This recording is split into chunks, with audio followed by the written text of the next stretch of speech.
Olá, queridos amigos da Novo Tempo, sejam todos bem-vindos ao Bíblia Fácil, agora estudando a respeito do santuário.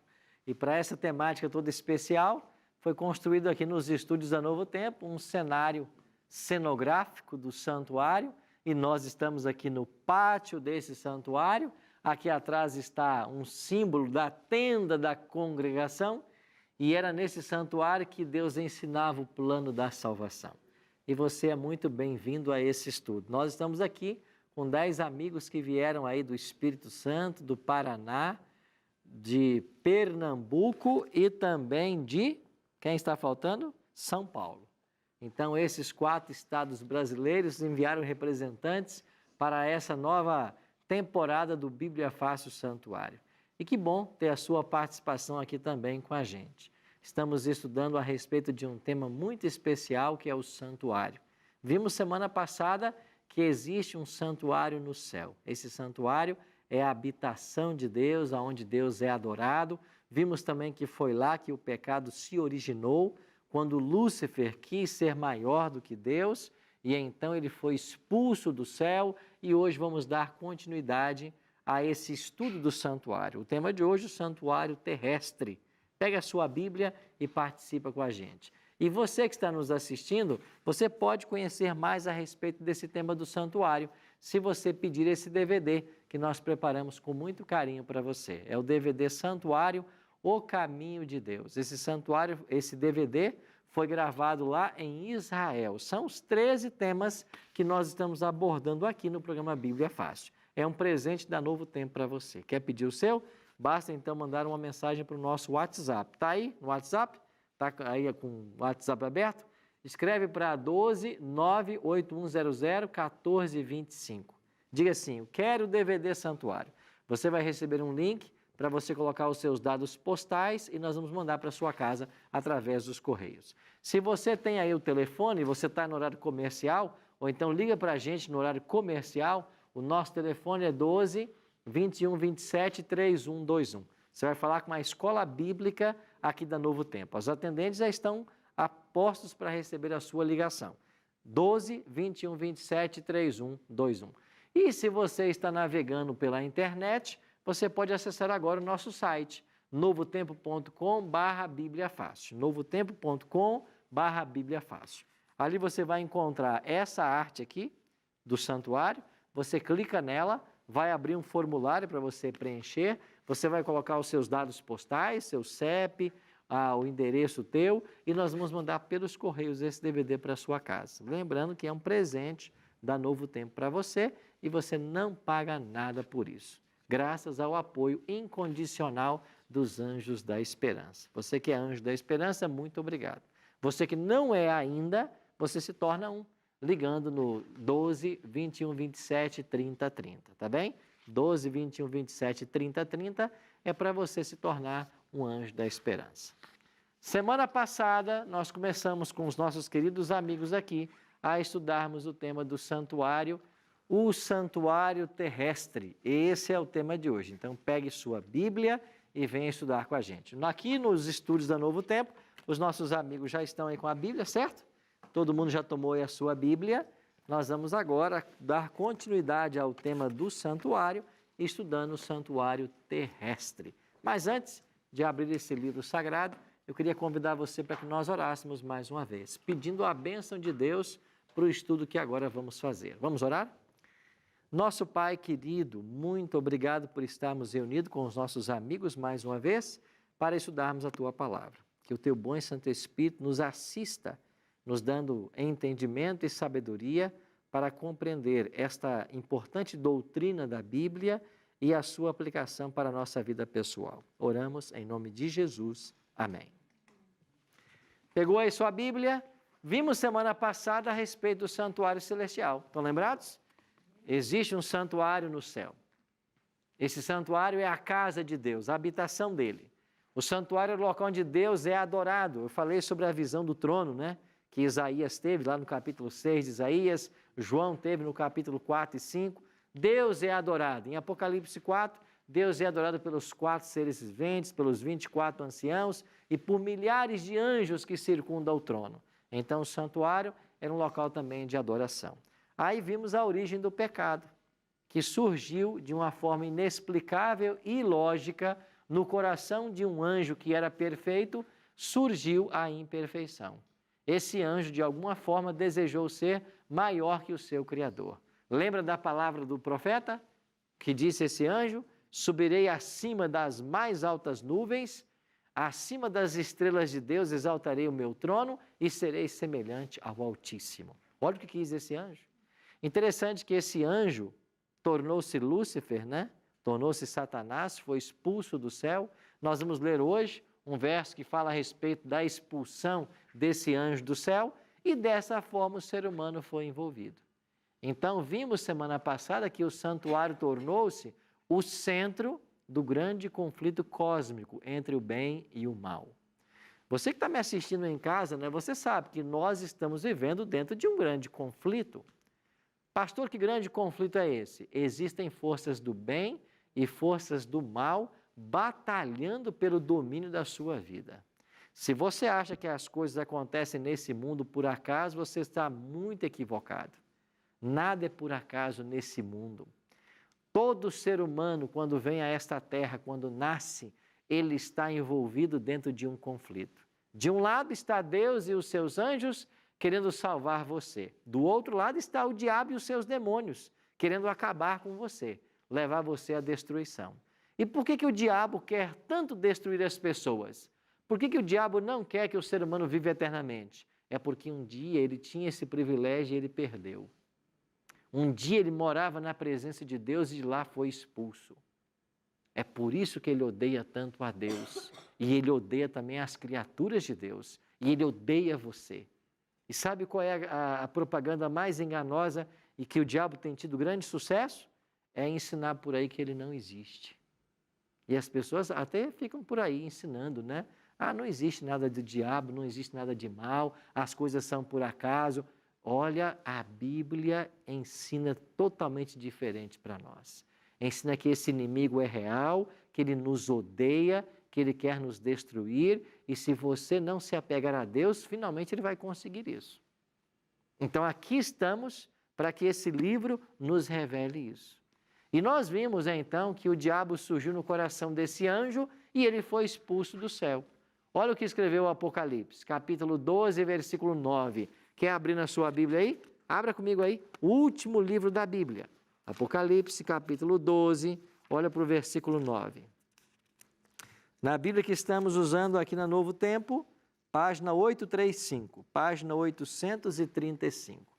Olha o que diz Apocalipse, capítulo 12, versículo 9. E foi expulso o grande dragão, a antiga serpente, que se chama Diabo e Satanás, o sedutor de todo mundo. Sim, foi atirado para a terra. E com ele quem? Seus anjos. Olha para o versículo 12, Apocalipse 12, 12. Por isto festejai, ó céus, e vós os que nele habitais, ai da terra e do mar, pois o diabo desceu até vós, cheio de grande cólera, sabendo o quê, meus amigos? Que pouco tempo lhe resta. O diabo sabe que ele tem pouco tempo. Por quê? Porque o diabo só tem mais alguns anos. Cristo vai concluir sua obra no santuário, Cristo vai voltar e ele volta para dar fim ao mal e ao pecado. Então, o diabo sabe que ele tem pouco tempo. O diabo foi expulso para essa terra. E ele aqui na terra vai envolver quem? Vai envolver nossos primeiros pais, Adão e Eva. Miriel, pois não? Pastor, eu queria entender Deus sendo onisciente, onipotente, onipresente, expulsa o diabo para a terra. E ele tem já em si a salvação, ele tem em si todo o plano de salvação, ele sabe de todas as coisas. qual que é o propósito dele por deixar assim esse diabo estar interferindo? Qual que seria o objetivo final? Assim, eu sei que ele vai ser destruído, que tem uma profecia. Mas por que não fez isso lá no céu, né? É, Por que não acabou com o mal logo no início? Por que isso, deixou que o mal chegasse ao planeta Terra? Essa é uma isso. pergunta que você tem, muitos aqui também talvez tenham, quem está em casa também. Olha, boa pergunta, eu também queria saber isso. Eu vou explicar por quê. Deus é o Criador não apenas do planeta Terra, mas de todo o universo, dos seres celestiais. E toda a criação divina adorava esse Deus. Havia perfeita harmonia no universo criado. Não havia uma única nota dissonante no universo criado por Deus. Até que esse anjo se rebelou contra Deus. Quando Lúcifer se rebela, ele vai acusar o governo de Deus. Vai acusar Deus de tirano, vai acusar Deus de injusto. Deus poderia ter destruído esse anjo? Poderia. Mas o que teria acontecido se Deus o tivesse destruído nesse momento? Os seres inteligentes que Deus criou, e Deus nos criou com a capacidade do raciocínio, Deus quer que nós o amemos com inteligência, com sabedoria. Deus não criou ninguém aqui para ser robô. Deus quer que você raciocine. E isso é tão importante que nós aqui no Bíblia Fácil, ao estudarmos a Bíblia, temos isso muito claro em nossa mente. A palavra de Deus é para ser estudada. Nós temos que raciocinar em torno dela. Finalmente, a religião e a fé são lógicas. É claro que nós acreditamos também em milagre, que extrapolam as leis naturais, entramos num campo do sobrenatural, mas aquilo que a palavra de Deus ensina, a sua ética, a sua doutrina, são coisas lógicas. Por isso Deus nos criou com a capacidade de raciocínio e de escolha. Tanto é que a pessoa pode escolher não acreditar em Deus. E quando alguém se diz ateu, Deus não vai lá e mata esse ateu? Não. Acontece que se Deus tivesse destruído Satanás nesse momento, esses seres criados inteligentes teriam por todo sempre uma pergunta. Aquele anjo que foi destruído, ele tinha razão nas acusações que ele fez? Será que ele estava certo? Eu vou dar um exemplo para você. Suponhamos que você mora numa cidade onde tem um prefeito. E esse prefeito agora é acusado por alguém de que ele cometeu um crime e que ele merece ter o mandato cassado. Aí o prefeito manda que esta pessoa que o acusa seja morta. A acusação foi silenciada. Mas a dúvida a respeito do caráter do prefeito foi resolvida? A acusação era verdadeira ou era falsa? Nunca se saberá, porque o acusador foi destruído. O que Deus fez?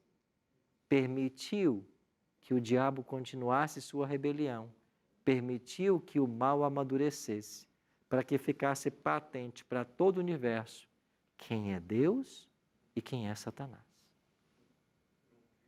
Agora que o universo inteiro entende o caráter dos dois, fez a sua escolha, Deus pode destruir Satanás, porque ele já ficou provado pela história da humanidade e por todos os ataques que o diabo fez ao povo de Deus e ao ser humano, verdadeiramente quem ele é, o caráter dele.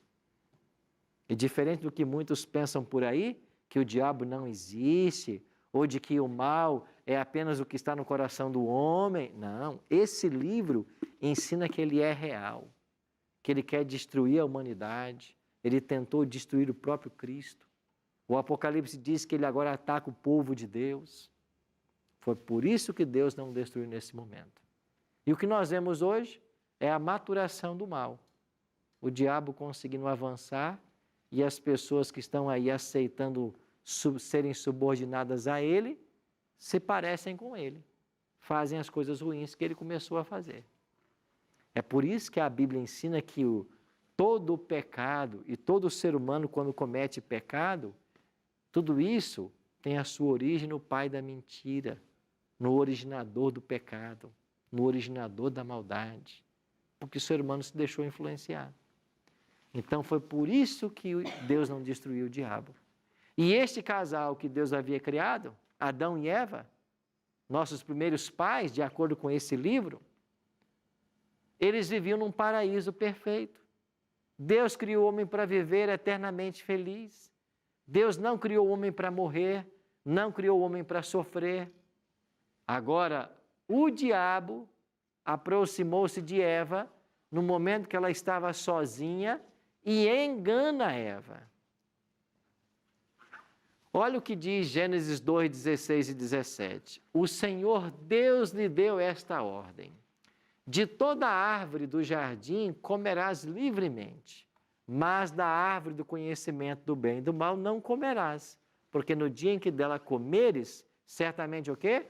Morrerás. Então, quando Deus cria Adão e Eva, Deus cria o ser humano para viver eternamente, mas Ele tinha que submetê-los a um teste, para saber se de fato eles seriam obedientes a Deus ou não. E qual foi o teste? Vocês podem comer de tudo o que há no jardim, menos de uma árvore. Dessa vocês não comam, porque no dia em que dela comerem, vocês morrerão. Esse era o teste. Aí veio a serpente, e a serpente começou a dizer para Eva o seguinte: o que Deus disse para você? Que você não pode comer de nenhuma árvore do jardim? Olha como o diabo tenta mexer com a cabeça de Eva.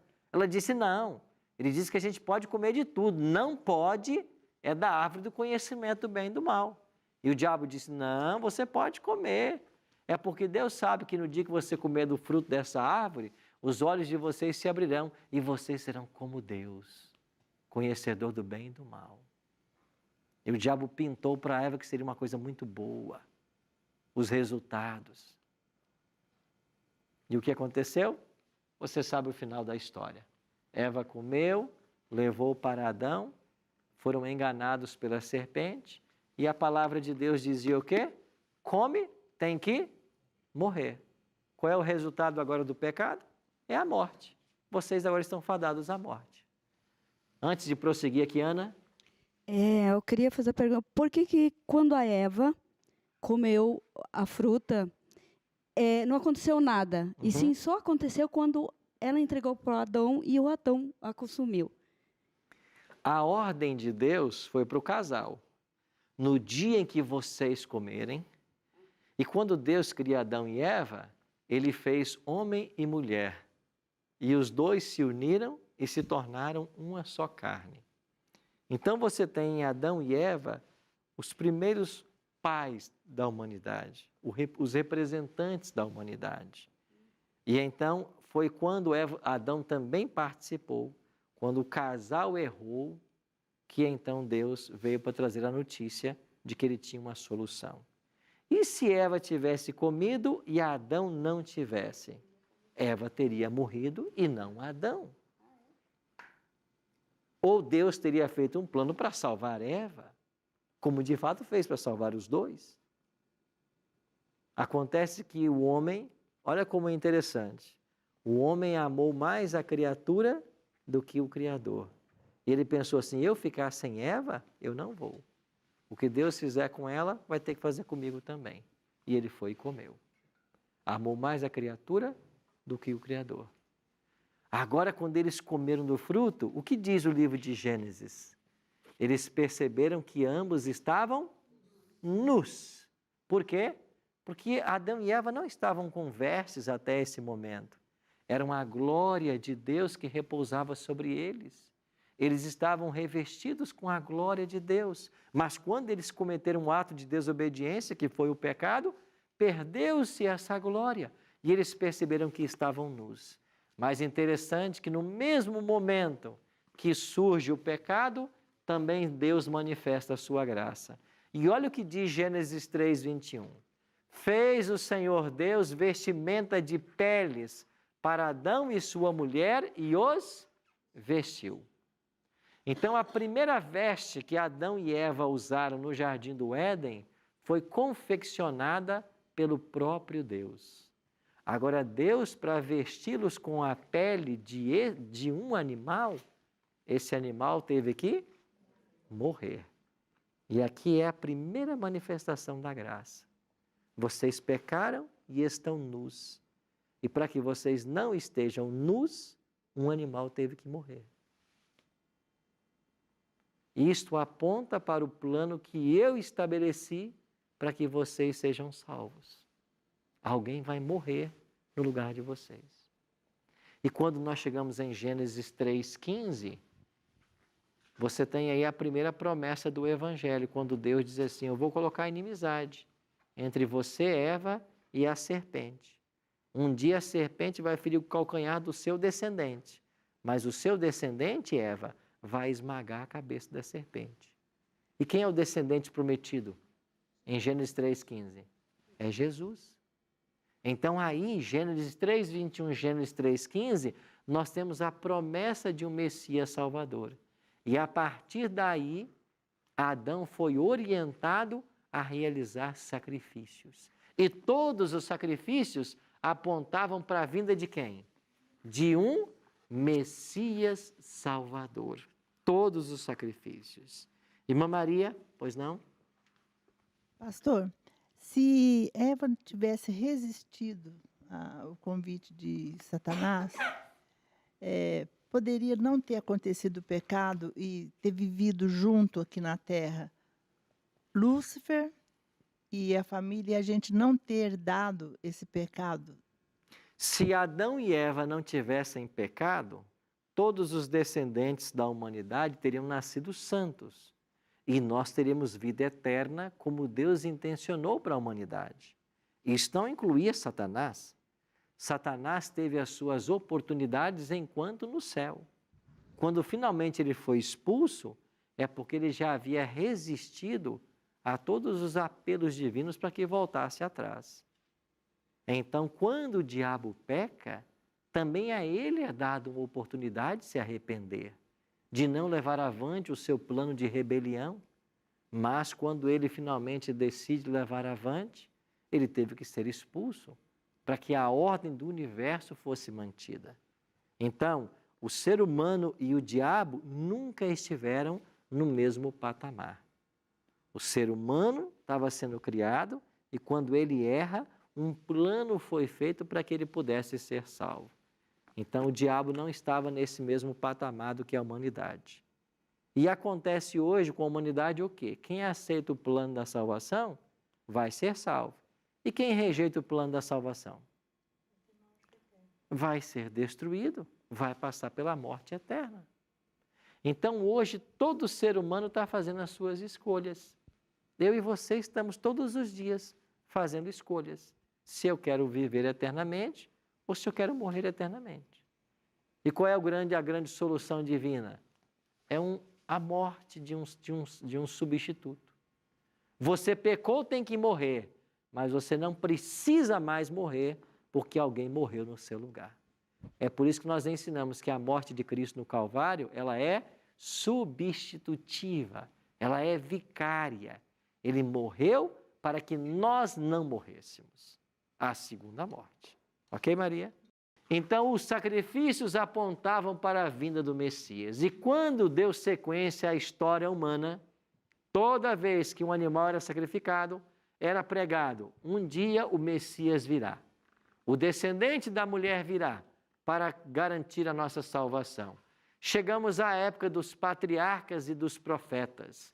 Abraão, Isaac, Jacó. Lembra que todos eles erigiam altares e neles sacrificavam? Os patriarcas, quando sacrificavam nesses altares, eles estavam crendo que Deus em breve cumpriria sua promessa de enviar o Messias. Então, todos os altares e os sacrifícios que foram realizados ao longo da história, eles apontavam para Jesus.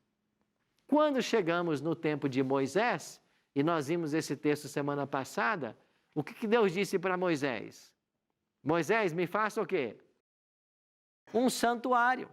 E nós estamos aqui num santuário cenográfico na Novo Tempo. Porque foi esse santuário que Deus mandou construir. O santuário tinha um pátio, no pátio tinha móveis, tinha um tabernáculo ou tenda da congregação, móveis também lá dentro.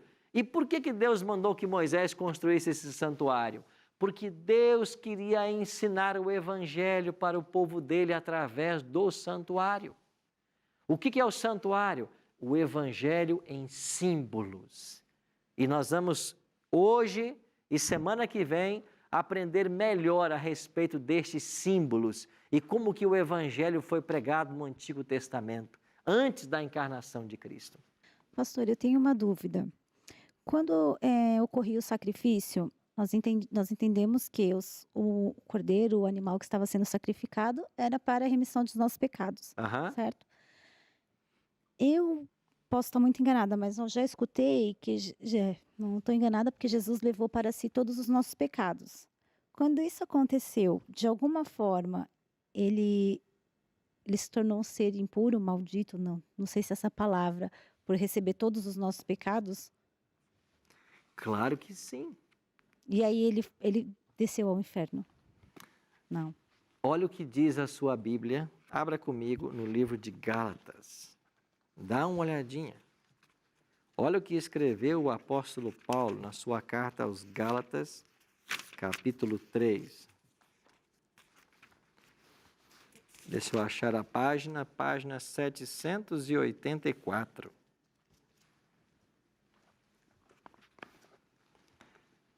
Página 784, Gálatas capítulo 3, verso 13.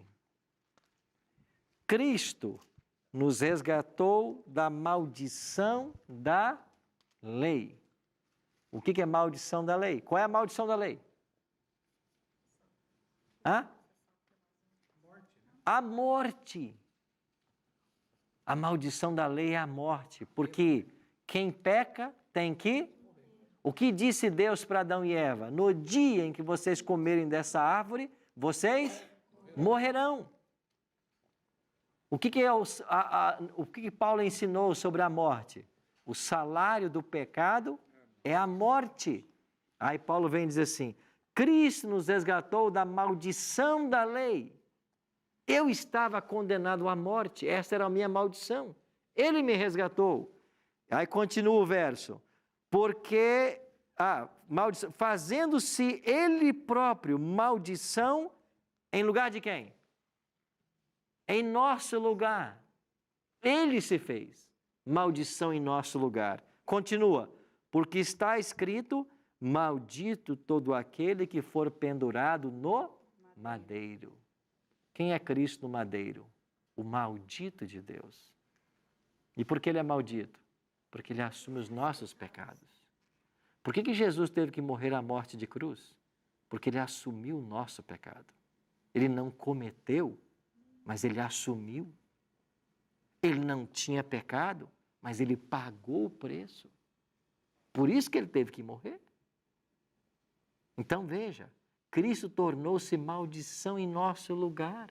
Ele assumiu a condenação, o salário do pecado. Ele assumiu e pagou por nós. É por isso que não pode haver salvação em nenhum outro, porque nenhum outro morreu por você, a não ser Cristo. Nós iremos para um breve intervalo e quando voltarmos você vai entender melhor como que o santuário tornou-se o Evangelho em símbolos para o povo de Deus. Não sai daí, daqui a pouquinho eu volto.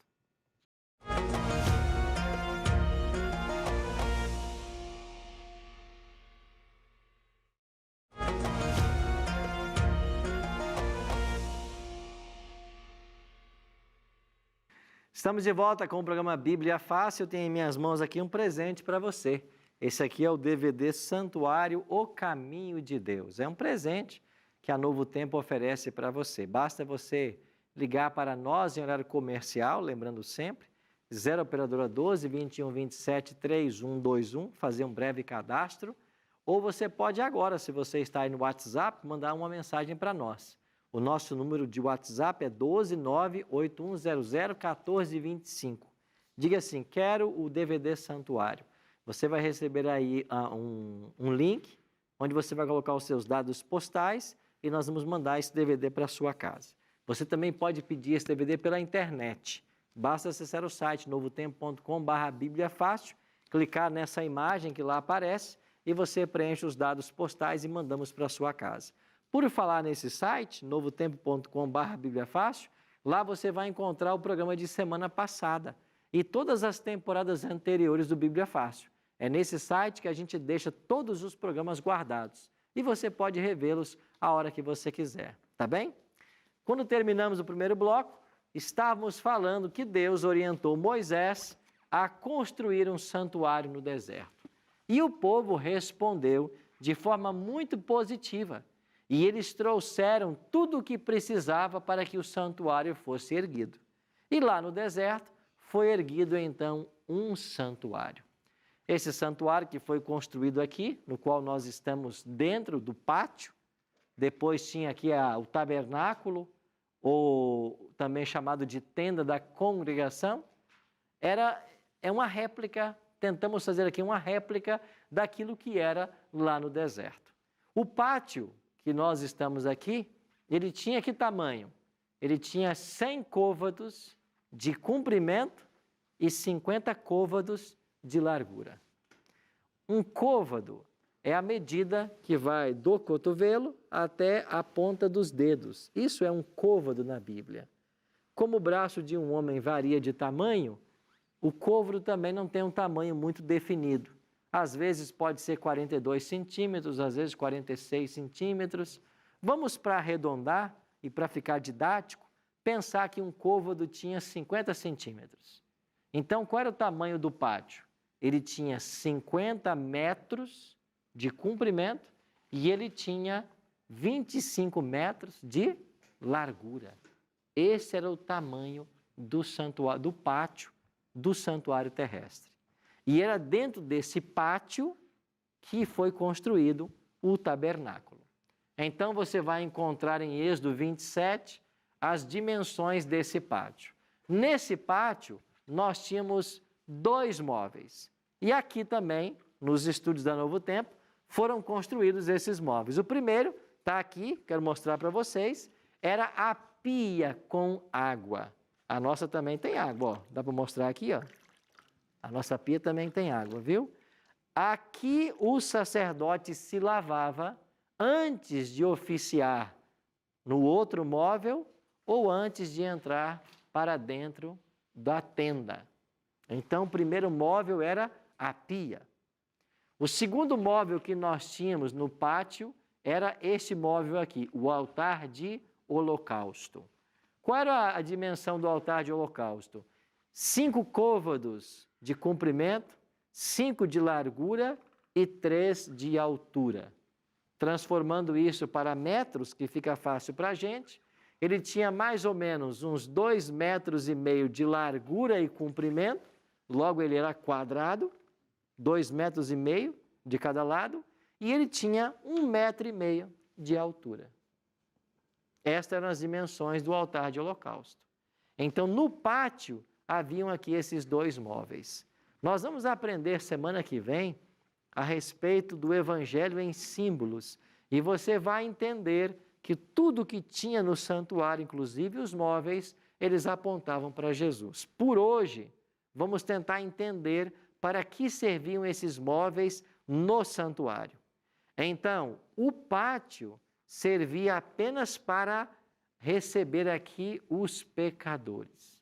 Aqui estavam os sacerdotes, eram vários, e quando alguém pecava contra Deus, para cada tipo de pecado tinha um animal especificado na lei, tinha pecado que tinha que trazer para o santuário uma ovelha, tinha pecado que trazia um cordeiro, tinha pecado que trazia uma rola, tinha pecado que trazia uma pomba. Para cada tipo de pecado tinha um animal diferente. Quem pecava, pegava esse animal, entrava pelo pátio e vinha à presença do sacerdote. O sacerdote se lavava na pia antes de receber os pecadores. Aí, quando alguém chegava com um animal, o que o israelita que pecou tinha que fazer? Diante do sacerdote, colocar a sua mão sobre a cabeça do animal e confessar o seu pecado. O que ele havia feito de errado. Simbolicamente, e a gente tem que sempre ressaltar essa palavra, simbolicamente o pecado do pecador ia para o animal. Agora o pecador pegava um cutelo, uma faca e ele tinha que tirar a vida do animal. Então, na época de Adão e Eva, em toda a época patriarcal, eles sacrificavam os animais, aonde eles erigiam altares. Mas quando o santuário foi construído no deserto, o santuário passou a ser o local aonde se sacrificava. Então, quando eu levava um animal até o santuário e eu tinha que matar o animal, quando eu cortava a garganta desse animal, e enquanto ele se contorcia às dores da morte, o pecador via nesse animal um símbolo do Messias. E assim como esse animal, sem ter culpa de nada, morre por causa do meu erro, um dia o Messias virá para morrer no meu lugar. Agora, o sacerdote pegava o sangue ou parte desse sangue, derramava às vezes na base do altar de holocaustos, em algum tipo de oferta ele entrava com o sangue para dentro da tenda e algumas vezes a carne desse animal era assada e ele comia, outras vezes o animal era colocado em cima do altar de holocausto e consumido completamente. Agora, o pecado saiu do pecador, foi para o animal. E, ou através do sangue, ou através da carne que o sacerdote comia, o pecado veio para ele. E ele agora entra no santuário. E lá no santuário, ele faz um ritual. E o pecado é registrado no santuário.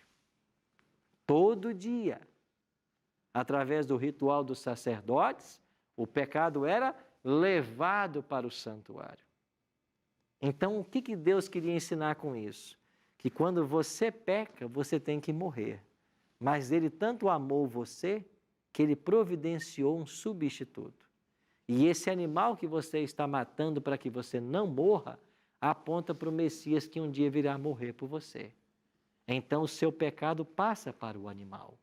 Só que via sangue ou via carne, esse pecado, o registro do pecado, é levado para dentro do santuário.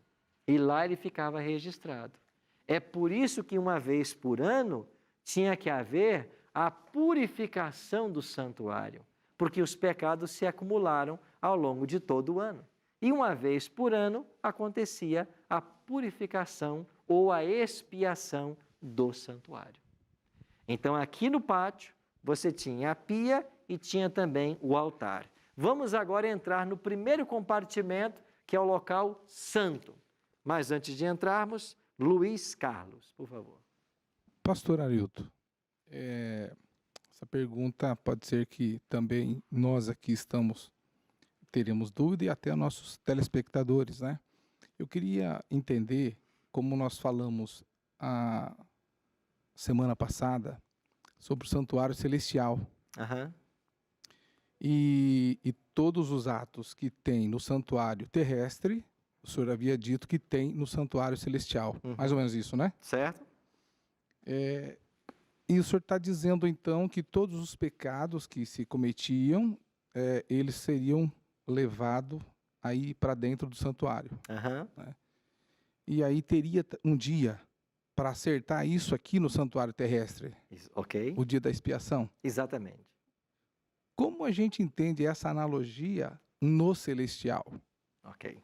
Né? Uma vez que aqui está claro que aqui na Terra tudo é errado, complicado, mas no céu tudo é santo. Né? Como que se dá esse trabalho dessa purificação no santuário celestial? Nós, para responder a sua pergunta, temos que pensar em dois tempos na história.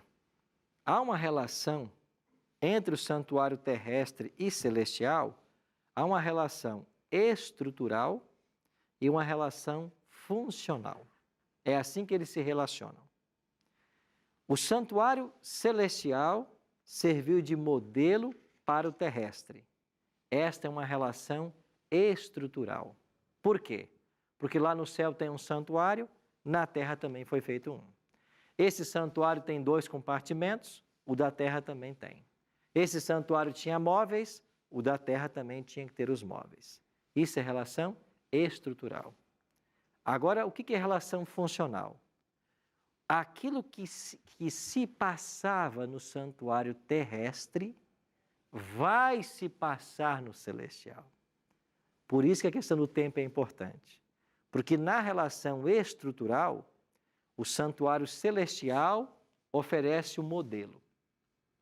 Na relação funcional, o santuário terrestre é quem oferece o modelo. O que tem no céu, tem na terra. E o que acontece na terra, acontecerá no céu.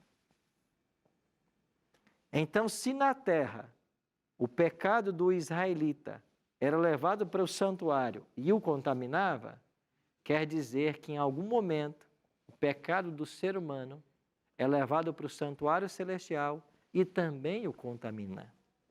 Não quer dizer que no céu há pecados. No céu há registro de pecado.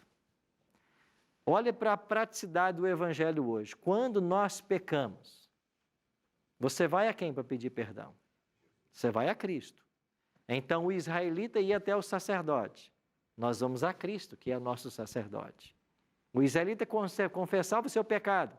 Nós confessamos a Cristo. Então é nesta relação estrutural e funcional que nós temos um exemplo do Evangelho aqui na Terra. Obrigado, pastor. Okay? Entramos no primeiro compartimento, lugar santo. 3 móveis. À direita de quem entrava, a mesa dos pães da proposição. Esta mesa possuía 12 pães, porque cada pão representava uma tribo de Israel. E estes pães eram trocados a cada sábado. A cada sábado o sacerdote entrava lá e trocava os pães da proposição.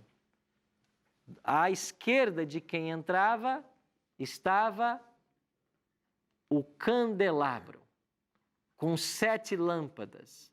E estas 7 lâmpadas tinham que arder constantemente, porque toda a luz que havia dentro do tabernáculo provinha apenas do candelabro. E à frente de quem entrava estava o altar de incenso. E era neste altar de incenso que o sacerdote queimava incenso aromático. E por que era necessário queimar incenso? Porque o sangue que era levado para dentro do santuário tornava ele um local fétido. E esse aroma era queimado para trazer um odor suave. E esta fumaça subia do santo e passava por cima do véu e entrava no Santíssimo. Porque no Santíssimo estava o único móvel, que era a Arca da Aliança. E aí, na Arca da Aliança, dentro dela, estavam as 2 tábuas de Moisés contendo os 10 mandamentos. E depois, por um período de tempo, também estava ali a vara de Arão, que floresceu miraculosamente, e um pote com maná, uma porção de maná que caía durante a jornada do povo de Israel pelo deserto. Então, este era o santuário terrestre. Havia o santo e havia o santíssimo. No santo entrava o sacerdote todos os dias. No santíssimo, diante da arca do concerto, o sumo sacerdote, uma vez por ano, no dia do juízo, que era um dia marcado em Israel. Era o 10º dia do 7º mês. Então a Bíblia diz assim: assim Moisés acabou a obra. Terminou de construir o santuário que eu acabei de descrever. E quando ele acabou de construir, a nuvem cobriu a tenda da congregação. Olha aqui, a nuvem cobriu a tenda. Essa tenda tinha 6 metros de altura. A nuvem cobriu a tenda. A cerca tinha 3 metros. A tenda 6. Ou seja, quem estava lá fora podia ver também o santuário. A nuvem cobriu e a glória do Senhor fez o quê? Encheu o tabernáculo. Moisés não podia entrar na tenda porque a nuvem permanecia sobre ela e a glória do Senhor enchia o tabernáculo. Quando a nuvem se levantava de sobre o tabernáculo, os filhos de Israel caminhavam avante em todas as suas jornadas. Se a nuvem, porém, não se levantava, não caminhavam, até o dia em que ela se levantava. De dia, a nuvem do Senhor repousava sobre o tabernáculo. De noite, havia fogo nela, à vista de toda a casa de Israel em todas as suas jornadas. E assim durou 40 anos essa história. 40 anos. A nuvem levantou, começou a se mover. Desarmem o santuário, vamos caminhar. A nuvem parou, parem, armem o santuário. E o santuário era armado. Uma tenda móvel, que foi sendo armada e desarmada enquanto o povo caminhava do Egito ou do Sinai, aonde ela foi construída, até Canaã, a terra prometida. Quando eles chegaram em Canaã, Deus havia se manifestado através do fogo. Aqui está uma rota que eles fizeram desde do Egito até chegar em Canaã.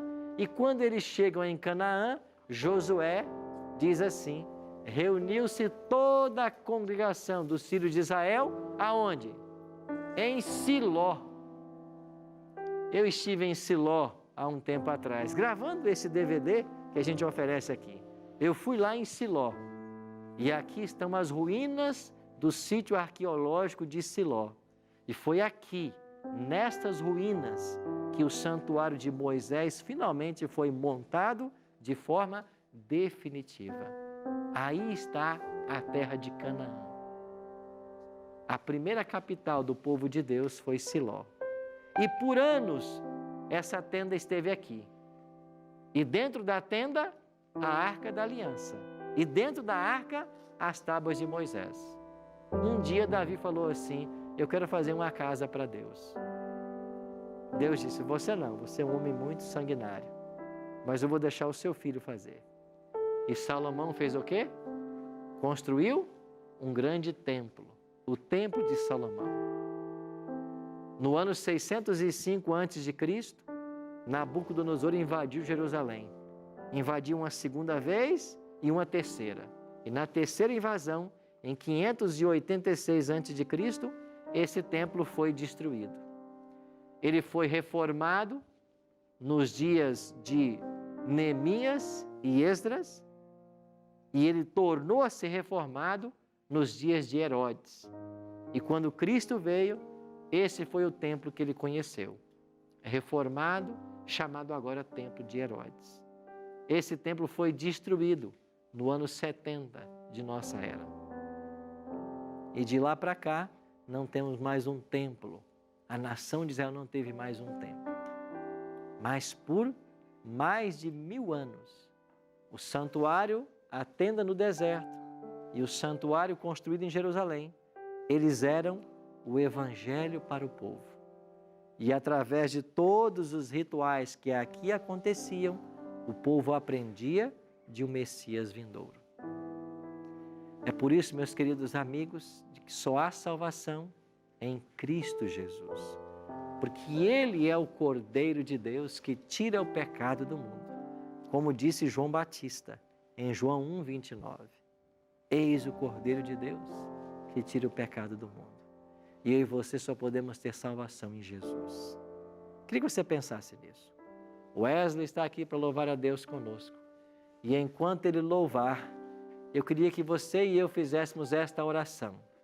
Uma coisa peço ao Senhor e a buscarei, que eu possa morar na casa do Senhor todos os dias da minha vida, para contemplar a beleza do Senhor e meditar no seu templo. Que linda oração! Esta é a oração de Davi, que eu possa morar na casa do Senhor. Vamos ouvir? Pensa nisso.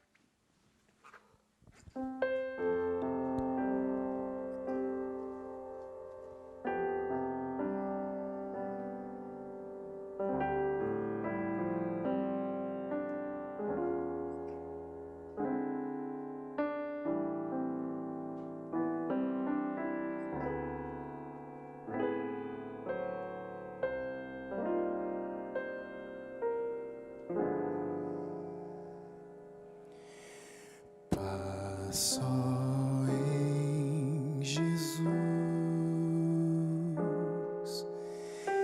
essa paz que nos acalma,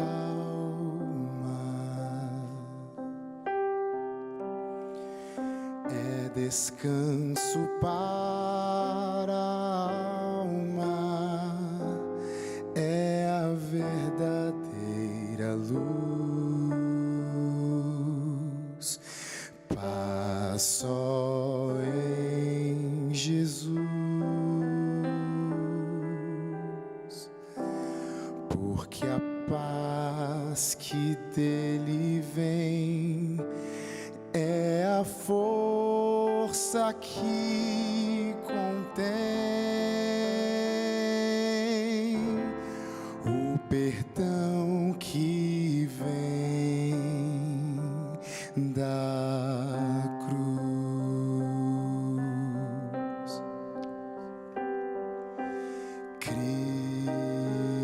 Cristo é teu amigo,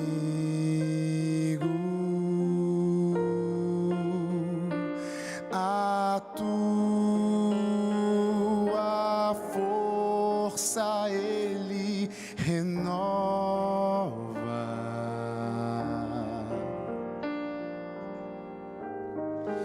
pois tua culpa e castigo ele toma sobre si. Se teu choro abafado necessita ser ouvido,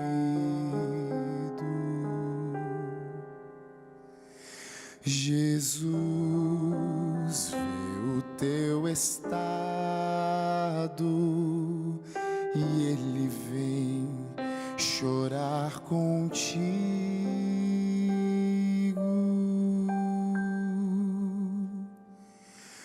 Paz só em Jesus,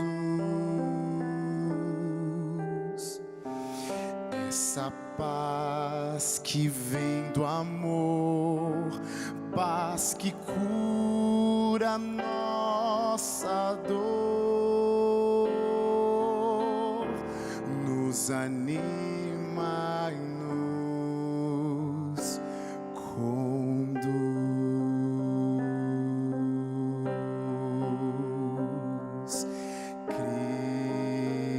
Cristo é teu amigo,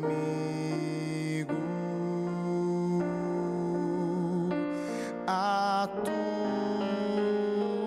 tua força ele renova,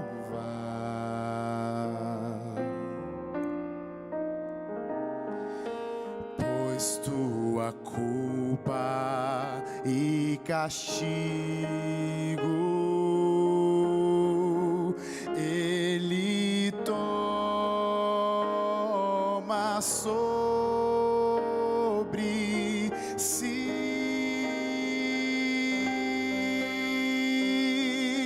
Se teu choro abafado necessita ser ouvido,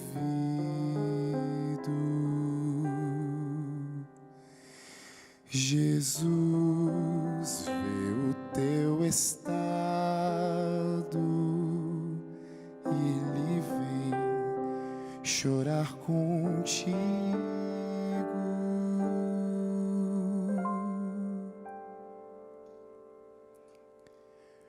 Paz só em Jesus.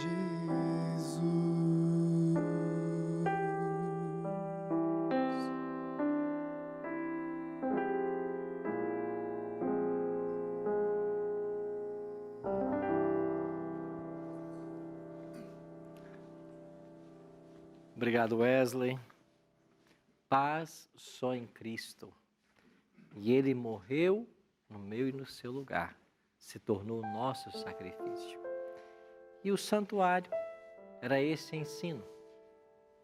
Deus mandou que um santuário fosse construído porque Deus tinha um propósito muito específico. Moisés, faça um santuário para que eu possa habitar no meio deles. O desejo de Deus sempre foi morar com o seu povo. E ao estudarmos sobre o santuário, a gente entende isso melhor. Vamos orar para que Deus nos ajude um dia a habitarmos com Ele? Pai de amor, obrigado pelos ensinos da Tua palavra hoje, que nos mostram um grande desejo que o Senhor tem de morar entre nós. E o santuário nos ensina essa lição.